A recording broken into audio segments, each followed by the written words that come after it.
Hello and welcome to Sketching and Drawing Practice with Mr. Daniel. Today I'm going to talk about warm-ups. And in the previous video, we went through some sketching and drawing basics on how do you handle a pencil, how do you draw a line, what are the different things you need to note when you start sketching and drawing, especially when you draw guidelines and initial lines.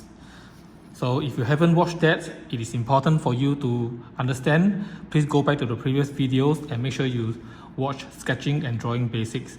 Understand them so that you can apply to future drawings. Today I'm going to talk about warm-ups. How you can do warm-ups before you actually start drawing. It is a good practice to do because it will help you to be familiar with strokes. You'll be more free when you actually start drawing. It's a little bit like when you do an exercise, you do a little bit of warm-up. Okay, so I'll be showing you different ways you can warm up. What are the different strategies? So here's an example of warm-ups that I've done previously. And at the end of the warm-up session, we will do something fun. Okay, otherwise the whole page will be just full of lines and circles and ovals, and then you throw it away. It's a little bit wasteful. So at the end of the session, we will try to make something out of it and create a little bit of fun. And who knows, you may be able to come up with something interesting that you can make and design. So here's another one. Yeah, a while ago, I was talking about lines, circles, and ovals. Okay, so in this tutorial and guide, it's upside down because I found this object upside down, and originally the paper was like that. So warm up, can you see? Okay, so without further ado, let's begin. Warm up. Oops.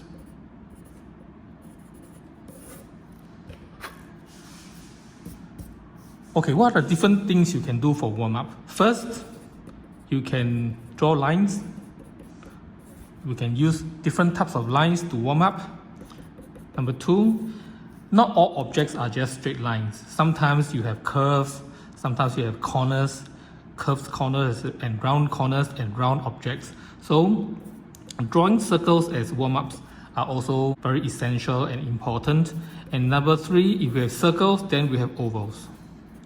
We can draw circles and ovals of different size, of different orientations, similar to the lines.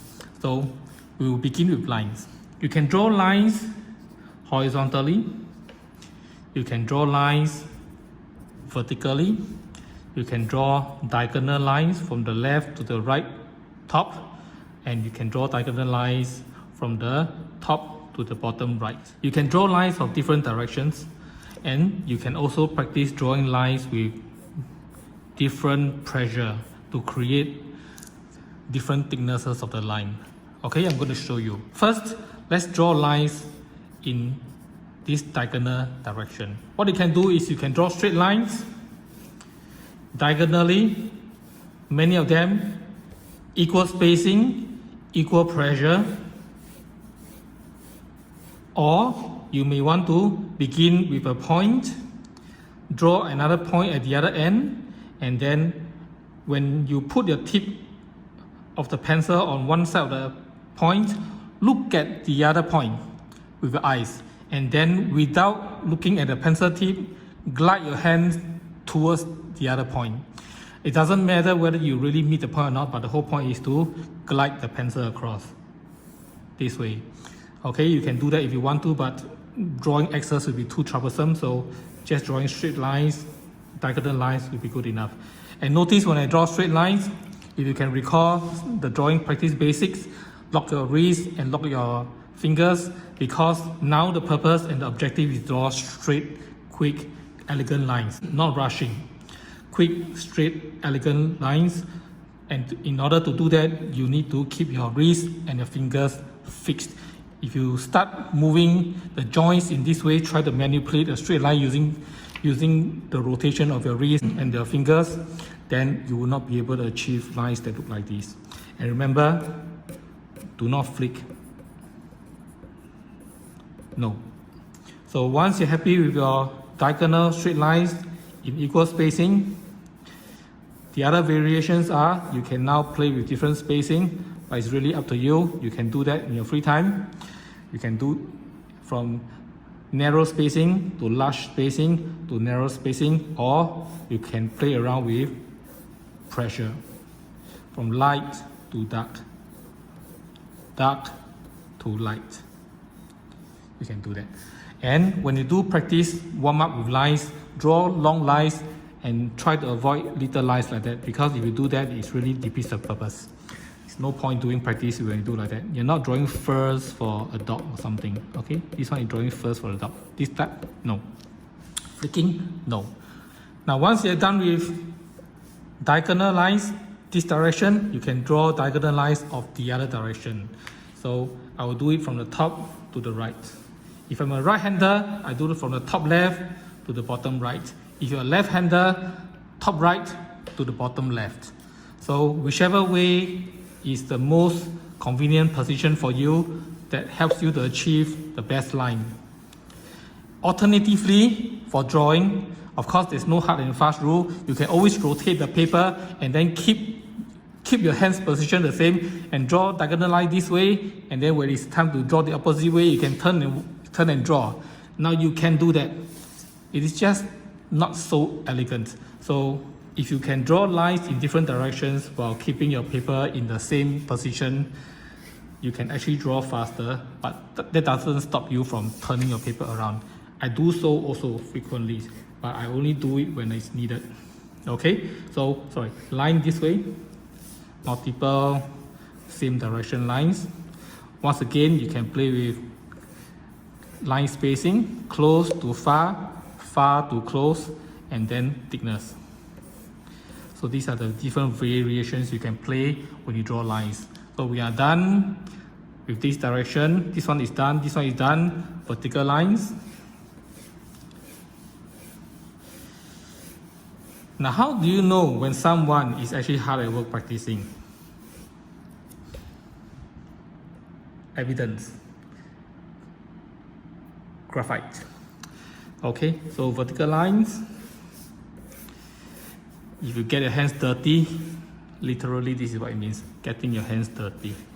Now you can also do it while lifting your hands up. Some people or some of the teachers may say, oh, you cannot rest your arm on a paper or something like that. These are just general suggestions.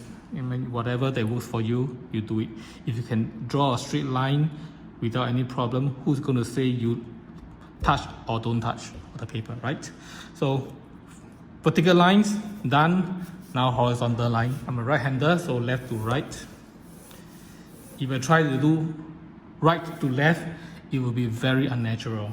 So right to left to right. Close lines, far lines, close lines, thick lines, light to thick, thick to light. Now, please also notice at no point of time I rush my lines. Quick, graceful, yet not rushed, remember. I'm finished with lines. Next, we move on to circles. Now, circles, you can draw big circles, small circles, big and small. So you can decide how big is big, how small is small. I will begin with this circle and I use that as a guide. So I'll draw a few of these circles. Notice when I draw a circle, do I draw a circle with just one pass, one line? No. You may be lucky to draw a circle and that circle looks reasonable with one pass, but that rarely is the case. So usually you go around a few times, 1 or 2 times, to bring the lines back so that the circle looks like a circle, and you hardly need to go more than 5 to 10 times. And remember, when you go through a line multiple times, the objective is to get the line as close as possible to the shape that you want, to the position that you want, and try not to draw in such a way you create a thick mess like that. Okay, so that's not the objective. So try to use as little lines as possible, as little passes as possible to achieve what you want. Now, smaller circles. Overlap them, doesn't really matter. In fact, circles are pretty interesting and very fun to draw. If you draw a top view and you a circle quickly, practicing like that enables you to keep in memory your motor skill. When you need to employ and draw a circle quickly, you don't have to really think too much or getting so stressed up. So drawing circles is really nothing very difficult. So big circles, small circles, big circles, small circles, and then ovals. Now for ovals, circles, done. Lines, done. For ovals, you can use the same principles with drawing lines. You can draw long ovals. You can draw vertical ovals. You can draw diagonal ovals. Hey, that looks like some atomic stuff. Okay, so ovals of this direction. Quite blank here. So ovals of this direction. Small, big, small, big. This direction, change. What is the advantage of drawing ovals? Now when you get to isometric drawings and you need to draw a cylinder or an ellipse, because an isometric circle is actually an ellipse.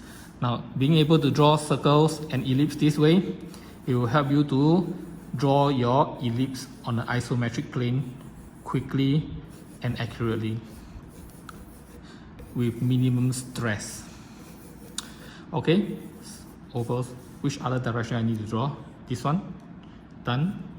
The other direction. Okay, it is good to practice drawing in different directions, because as you know, in real life nothing is really static. So horizontal, done. Vertical, oh, vertical I haven't done. So vertical, a few more just for fun. The paper is starting to get a little bit messy, but it's okay. Done. Oval. One more warm-up practice that I have not touched on and not written here are curves. Now, I did not really forget about it, because curves are very closely related to circles and ovals. The difference being an oval and a circle is a closed circular path, closed. But for curve, you can do that. Yes, you can make use of the wrist to draw a curve, but once again, if you understand the idea of quick, graceful and not rushed line and lines that looks natural and beautiful, once again lock your wrist and your fingers, and then use one sweeping motion for your curves. Slow motion, look. Okay, curves in different direction.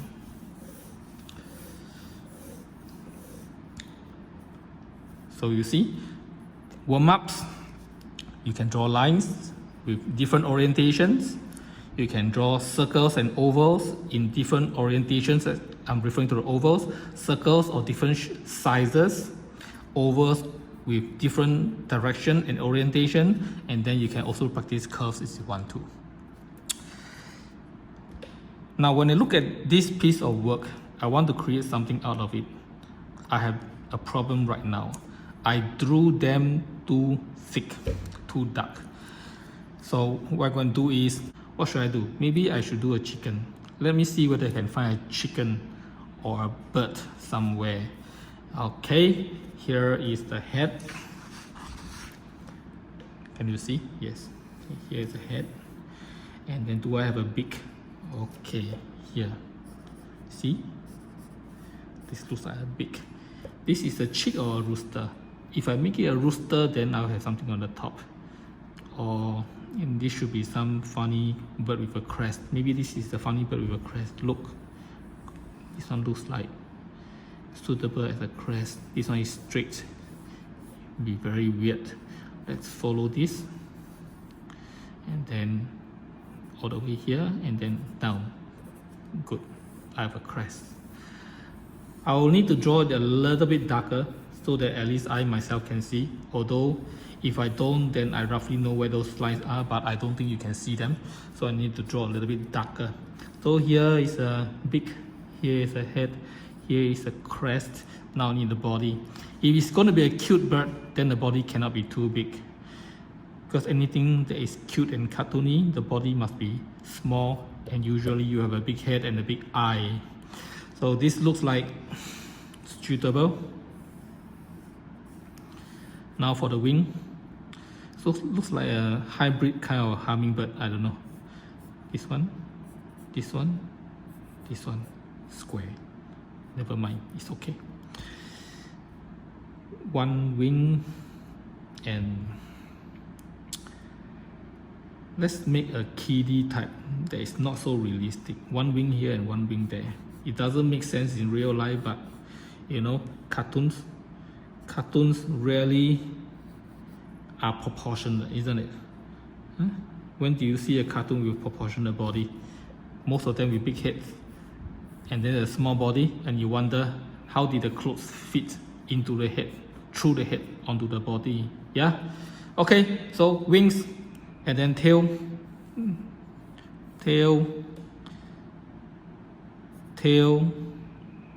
okay, maybe here, tail, and then back, tail.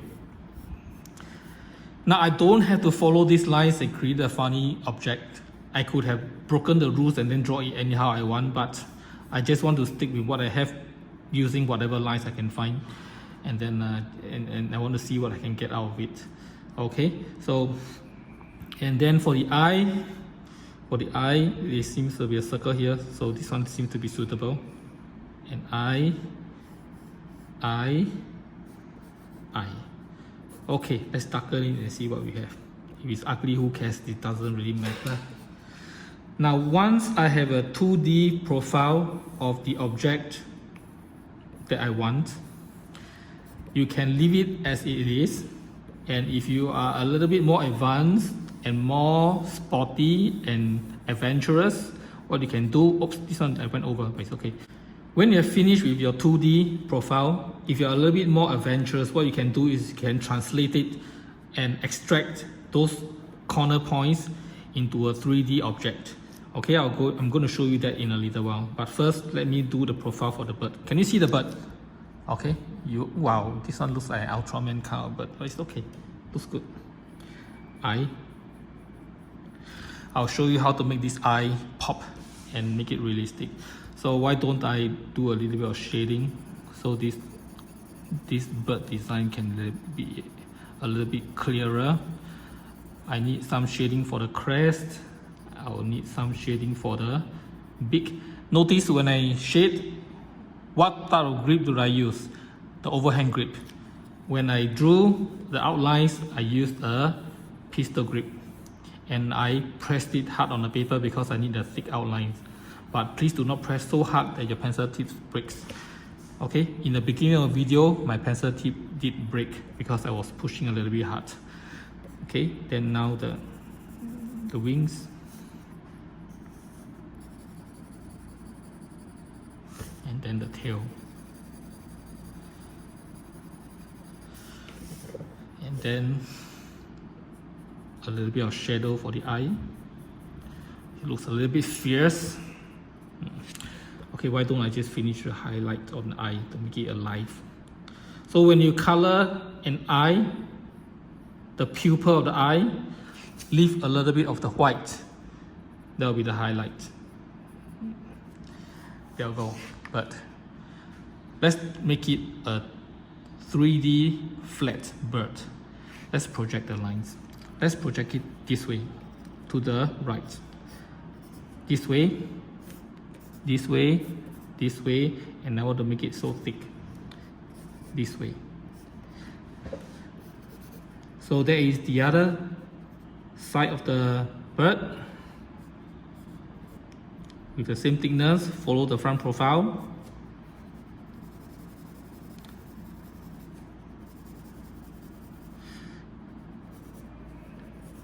This direction, this thickness.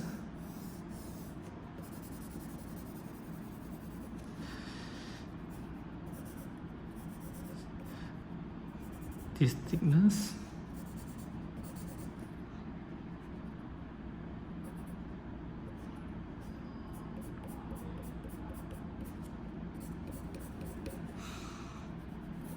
This thickness, this direction and this thickness, follow the profile. Now if you are unable to do that, do not worry about that. In the future videos when we practice more 3D forms, I'm sure you'll be able to come back to your practice and then do all these fanciful stuff and making your practice paper look a little bit more interesting. So there you go. I have a 3D flat bird profile design. Let's make it one piece here over here. Okay, so here you go. 2D practices, warm-ups with lines. Recap, you can draw circles and ovals as a warm-up, and then you can draw curves as a warm-up. And always remember, keep your wrist and your fingers fixed as much as possible. And then at the end of the practice, have a little bit of fun identifying funny, cool profiles. You can begin by thinking of an animal or a fish and then start from there, or you can just follow a random line and then see what you get later, just like what I did for the previous one. This one, I just followed a random line and eventually it looks like a dinosaur Pikachu combined profile. And then this one, I ended up with a digital terrapin. And because I shaded it this way, I call it terrapin in a sweater.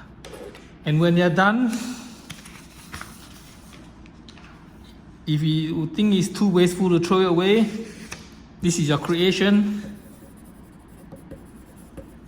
Sign, if put a date if you wish to. Okay, that is about all for warm-up for today. In the next tutorial, we will talk about 2D geometric and organic shapes, forms later. Okay, I hope you like it. Goodbye.